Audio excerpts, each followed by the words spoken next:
polka y trato gentil. El viento esparce en el campo este sentir cotidiano, Distingue al tropero de oficio, temerario, hombres del llano.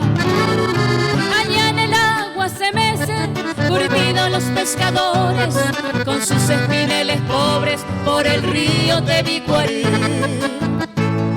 las esperanzas no mueren si la bajante el pique alejó. Villa Florida, leño encendido, a todos sus hijos les da calor. En San Miguel con su lana, Hamaca Poncho de Arazapé, con su costumbre de canto, el recordado de Charagüe.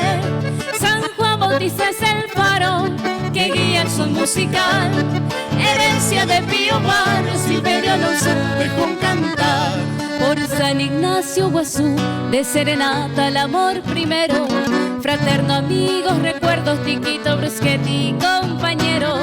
A grosso modo estos versos que te dedico, Misiones Ñu, Batiburrillo y el chorizo, sabor y criollo de la región.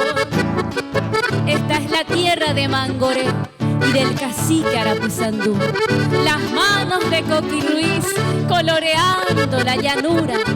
A lo lejos se oye el arpa de José del Rosario, alegrando la estancia y la ruta de don Lorenzo Saciain, que va de Itayurú hasta Yabeburú, arreando una tropa y le doy al viento un sentido zapucay, recordando a mi gente misionera que no le afloja la vida.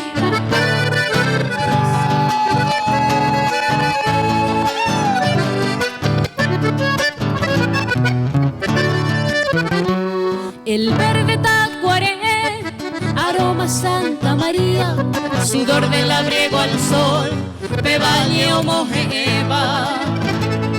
es Santa Rosa que guarda coloniales, casa de antaño. La escuela, el abecedario, aprendí allí en mi niñez. De San Patricio tiene payé, Eso quisiera saber, una de la tradición, Santiago es arraigo de doma y folclor. Ayoles el paraíso, la besó un río bravo ancestral.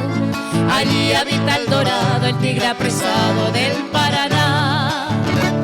En San Miguel con su lana, Hamaca Poncho de Arazapé, con su costumbre de canto, el recordado de Charagüe.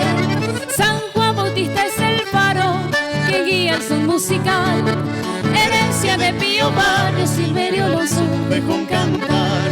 por San Ignacio Guazú, de serenata el amor primero, fraterno amigos, recuerdos, Tiquito, Brusquetti y compañeros. A grosso modo estos versos que te dedico, Misiones Ñu, Batiburrillo y el chorizo, sabor y criollo de la